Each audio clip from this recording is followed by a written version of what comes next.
הזאת היא באמת סיבה מצוינת לארח כאן שתי מעריצות צרופות של להקת הבנים. אולי אתם בבית לא שמעתם עליה, קוראים להם One Direction, אבל גם ההורים שלכם לא שמעו על דורן דורן כשאתם הרצתם אותם.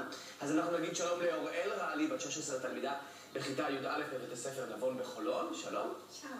ושלום גם לאור וקנין, בת 14 תלמידה בכיתה ט' בתיכון ויצו נהלל. שלום.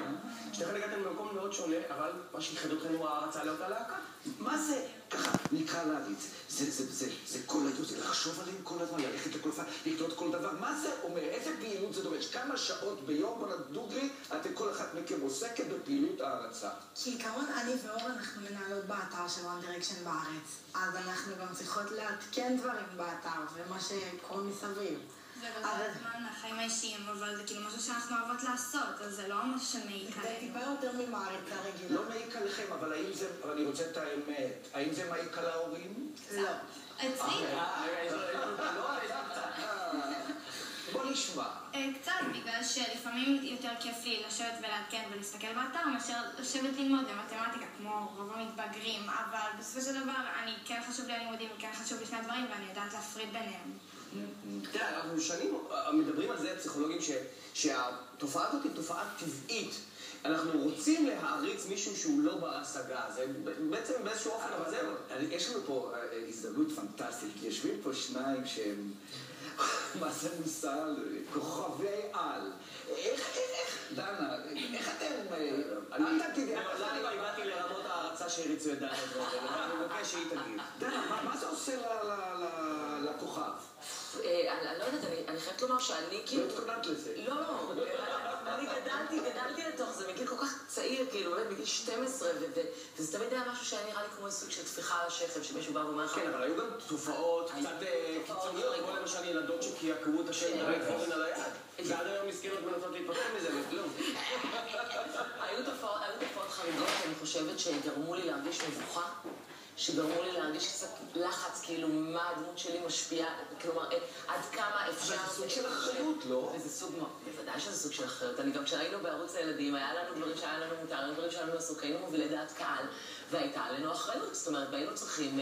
תראה, אבל בואו נדבר על הצדדים החיוביים של ההרצה. למשל, תראו, אתה יודע, הספר הזה, למשל, על One Direction, אותה להקה שהן מעריצות, נמכר ב10,000 עותקים. זאת אומרת, אולי עוד 10,000 בנים ובנות ברחבי הארץ קראו ספר, פתחו וקראו ספר, לדוגמה. או לחליפין, תראה, הבנות כאן, הן מתעסקות במחשבים כל היום, כי הן מנהלות את האתר. יכול להיות שהן עושות עבודה שהיא בגדר עבודה סמינריונית של סטודנט שנה א' באוניברסיטה. קודם כל, אני חושב שזה נפלא, ואני חושב שזה חלק מהתבגרות, השאלה זה שאלה של מידתיות. האם זה באמת לא לוקח יותר מדי זמן? האם זה... אתה יודע, בהערצה תמיד יש את הסכנה של מוגזם, נכון? צריך להיות בגדר הנורמליות. יש הערצה נורמלית ויש הערצה מוגזמת. מה, אז נתקלת בגילויים שהם אינם נורמליים? אני עדיין לא נתקלתי, אבל אני... סיפרתי קודם בהפסקת הפרסומות על מקרה כזה, נכון? היה איזה ריב גדול בין מעריצות One Direction למעריצות ג'סטין ביבר. אם מדברים על הריב... מה, ג'סטין ביבר זה... תמיד יש ריבוד מסוים. תמיד יש ריבוד ביניהם, כי הם שתי זמרים שונים, וגם הם באים לאותם טקסים ומתמודדים תמיד לאותם דברים. אז איך הריב... אני אוהב לשמוע על ריבים. אז איך הריב הזה... מה עושים? ולמדנו להסתדר, אנחנו...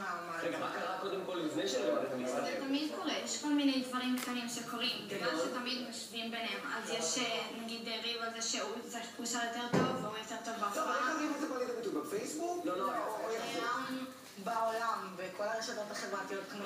אני מכוון למקרה ספציפי שבו מעריצות מסוימות שרפו את הפוסטר של ג'סטין ביבר. לא.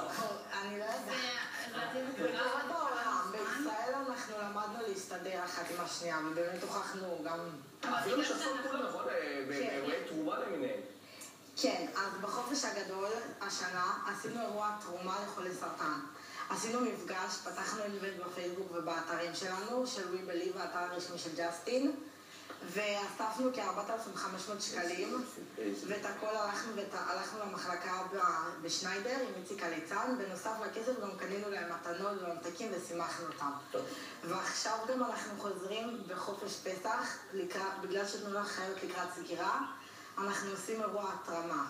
וכל זה מתוך הקבוצה שהמשותף ביניהם זה הערצה, אבל זה גולש, את אומרת, לפעילויות נוספות. אנחנו לומדים לנתב את זה לדברים יותר טובים, לתרומות, וכאילו לעשות משהו לקהילה שגם הוא יעזור לנו ויגבש אותנו. אפשר ב10 שעות לשאול, למה דווקא אותם ולא מישהו, או שזה שאלה? קראת הספר, אתה תבין, זה להקה, מה סיימון קאוול. להיות מסוימת שאין אנשים אחרים, שאין לפרטים אנשים. זה כמו שתגיד למעריצות אחרות למה אתה מעריץ את זה ולמה אתה לא. מיד שהתחלתי לשאול אמרתי את זה שטות. כן, השאלה היא הרי אף פעם לא רציונלית. אבל יש פה העתק כזו שלנו, נכון? כן. אז קחו, יש לנו פה שני עותקים, אתם מקבלות אותם במתנה. אילנית, תסגרי לנו את התוכנית ותגידי מה את אומרת על הנושא הזה.